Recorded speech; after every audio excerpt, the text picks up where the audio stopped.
Hi, Fernando and me are back for our Thursday IG Live, and today we're going to talk to Lesley, the founder and chief animal lover of Wags and Walks. And we're excited to talk to her about Wags and Walks, how she started it, and everything is going with adopting a puppy. There she is. Hi. Hi. Welcome. How are you? Oh, I'm great. How are you doing? I'm good. I just introduced you already. We didn't introduce your puppies yet. So we have Fernando here, who's our chief tasting officer. He takes that serious, that job. Good. So I am not alone. Oh, who is that? Well, I have Red here. We have Mama, who my daughter is our film producer here. It's really close. Mama Rainbow, who we saved out of a high-kill shelter with her 5 puppies that have grown, 10 times the size they were 2 weeks ago. Oh my God. So they'll be making special appearances as we go. Perfect. Well, let me first introduce you and Wags and Walks, why they're so special. Because when we met, we're supporting a lot of shelters, but when I met you and your vision, it's just so different how you're handling it, and what you do is amazing. And one thing that we love is your program with kids, with Paws in Pajamas, that we always try to attend, and your gala, and how you're running it, and how you get people to meet with the dogs and introduce them. And but tell me more how you started it, because your story is so unique. Oh, well, thanks for everything you've said. And I have some children involved here. So, and that's actually what makes this unique, is because I had children when I started Wags and Walks. Mm-hmm. I started in 2011. I would say a little bit by accident, in that I didn't set out my goal and my plan, knowing that I would start a nonprofit that turned out to save so many dogs in need. I fell in love with my own dog, who I saved, and he was a pit bull. And I was so in love with him that I started to learn about other dogs, and that they were being euthanized at the shelters because of overcrowding, not because of something they were doing wrong. Yeah. There were these great, amazing dogs, thousands and thousands of them. And I knew that I could help if I tried. So in 2011, I took my first dog out of the shelter, who was going to be euthanized. His name was Hooch. Got him a great home via Facebook. Was a huge thing back. It still is, but it was a hot way to share things. And so we got started on Facebook, and got Hooch a great home. It felt so good. And even though I had a secure pharmaceutical job, I had never gotten that feeling in my heart of that I did something that was worthy and that felt really full in my heart. And so I decided to do it again and again and again. So what started out in my garage with one dog at a time is now Wags and Walks has our own adoption center, our own branch in Nashville, and we've saved 5,400 dogs by now. Wow. And placed them in loving homes. Yeah, and the specialty is with you too, that all the dogs you have are really good for families. Like every time I've been at your place, these pit bulls, they just roll on their back and just want to get belly rubs, and they're amazing. Like, this is really unique that you find these dogs that are perfect to adopt for families. Thank you. Yeah, I think that's always been our niche as well, and giving our community that comfort that they've been hand selected, even though there's so many of them to choose from. We have to choose the ones that, and not only pit bulls, but all dogs, all sizes, all ages, that would be appropriate to be in homes with children, be in homes with other dogs, because once they're with us, they're ambassadors of what a rescue dog is. Yeah. And so instead of saying it, we show it. That's amazing.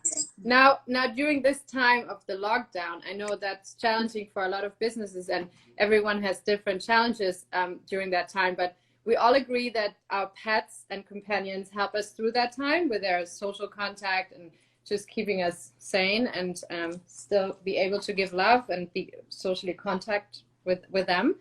But how is that for you and Wags and Walks? Because you cannot adopt dogs or save dogs from the shelters right now because they're all empty, and you close just for security. Tell us how is the situation right now for you? Yeah, I mean, with this pandemic, things are changing for us and for everyone kind of on a daily basis. So in the very beginning of the pandemic, there was a shutdown where we had to get all of our dogs, 28 plus, out of our adoption center and into foster homes. Now, we already had foster homes for about 40 plus dogs, and now we needed to find 30 more homes.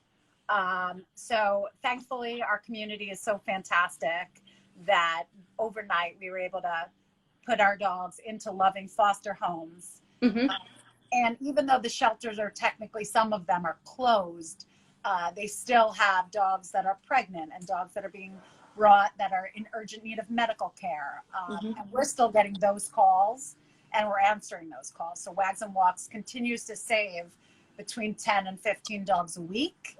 And people are it's overwhelming how many applications we've gotten to foster and adopt right now, which makes us really excited about the future for dogs, because people are realizing that they bring us so much more than we bring them. Yes. You know, yes. They bring us comfort, they bring us companionship, they ease our anxieties, they you know, they love us no matter what. And I think more people are stopping for a second and realizing that. Yes, totally. And that's also one of our missions at Happy Again, to give back to the dogs. Like, we have to treat them the best way we can to keep them healthy and with us as much as we can and enjoy that company. And I think that is a great time right now that you're home with your dog and can really spend time. I mean, it must be amazing to have puppies around you right now. Even I know it's a lot of work, but it's when they're not pooping. Yeah, exactly. No, it's given, and my family, I have 3 young girls, and the bonding that we've done over taking care of these puppies and mama, and all the videos and all the, you know, teamwork that we've done to keep them healthy and happy. It's been another added bonus, a silver lining to this time, as we get to appreciate how lovely the dogs are. And again, for us. Yeah, true. That's fantastic. So you said you had so many applications. Can people still apply to adopt a pet at Wags and Walks? Oh gosh, always. So our goal always is to save as many family-friendly dogs from the shelters as we can, and that hasn't stopped. Good. You know, I mean, sadly, there are dogs in need despite the pandemic. And so we're always looking for amazing, loving homes, whether that be for foster temporarily or forever. Look at this sweet mama.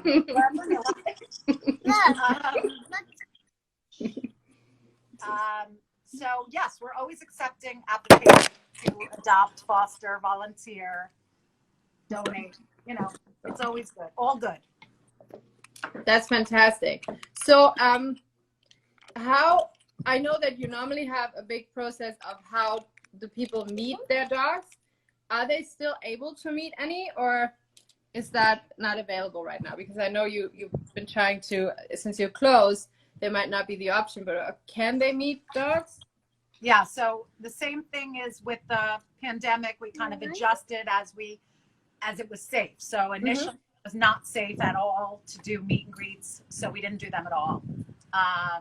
Now it's phase 2, which allows us to have appointment only, and we have a outside area. So our applicants, don't sit on your babies. So our applicants that have been approved already are able to set up an appointment to meet a dog and adopt them. So our adoptions are open by appointment only. We just follow the Safer at Home. Whatever they say, we do.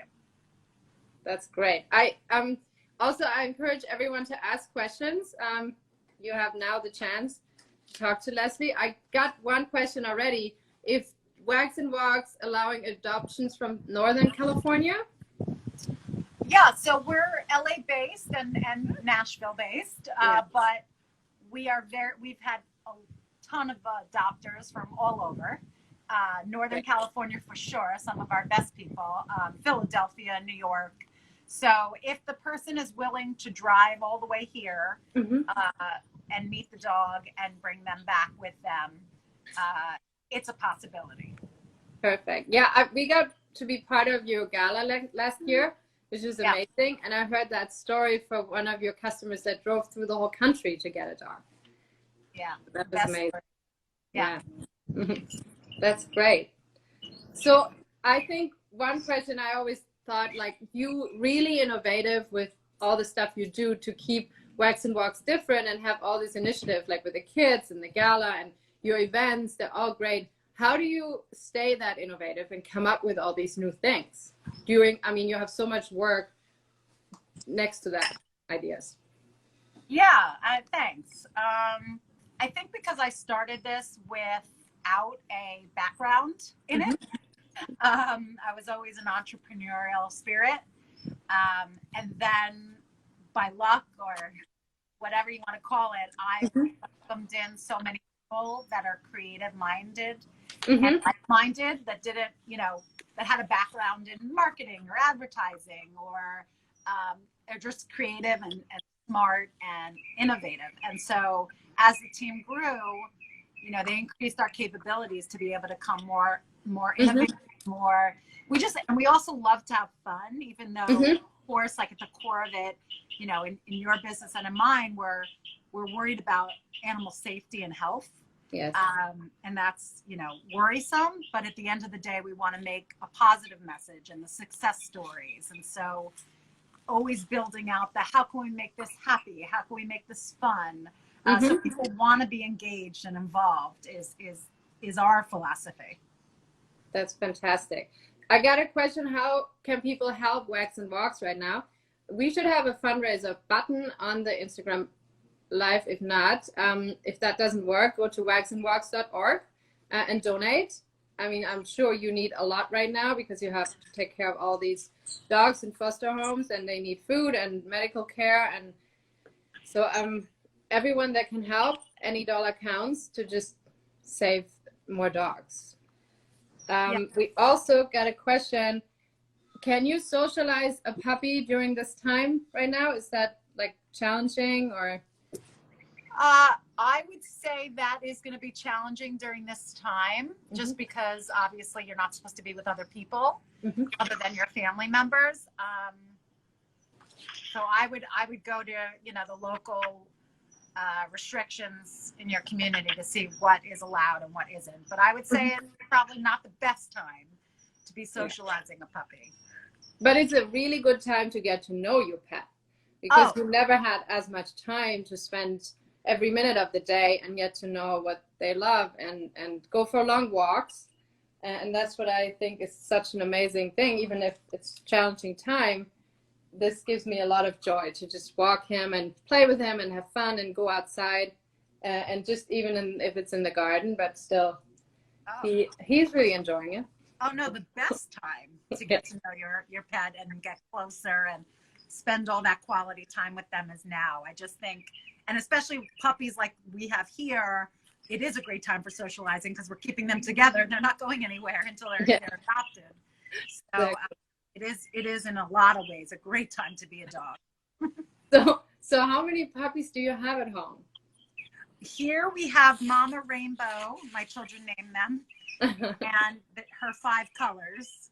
Wow. Her color babies, and they're great. And then we have our own 4 dogs, so a total of 9. Wow. So can you show us some of the puppies? I think the audience is. Absolutely. They're not sleeping. So we're doing, she was sleeping, but here we go. Oh my God. This is Gray. And I'm telling you, these puppies were so small with eyes closed. Here's Red. My daughter's helping. Red. And then we have big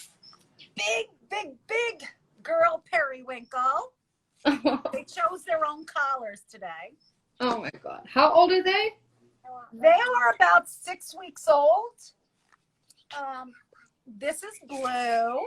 Oh. And last but certainly not least, I don't know why they're so tired. They don't do anything. Well, they're growing. This is Coral. And Mama Rainbow, of course, as you've all seen. So they're about ready to be adoptable. They're eating on their own, and they're ready. We'll be sad to see them go, but they'll get great homes. So the mom, do you know who's the father? What is that mix kind of? Or are we guessing? You know who the father is? She's a. Looked at me like, what? No, we rarely know Dad. Yeah.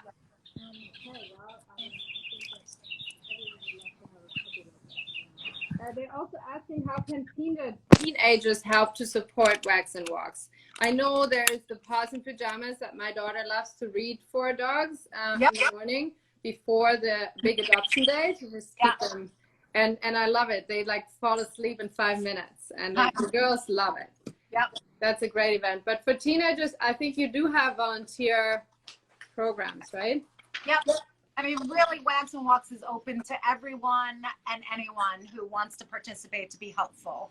And there's unlimited ways to help. For teenagers, when it's normal times, they come and walk the dogs and help out with our kids' camp and our kids' Paws and Pajamas.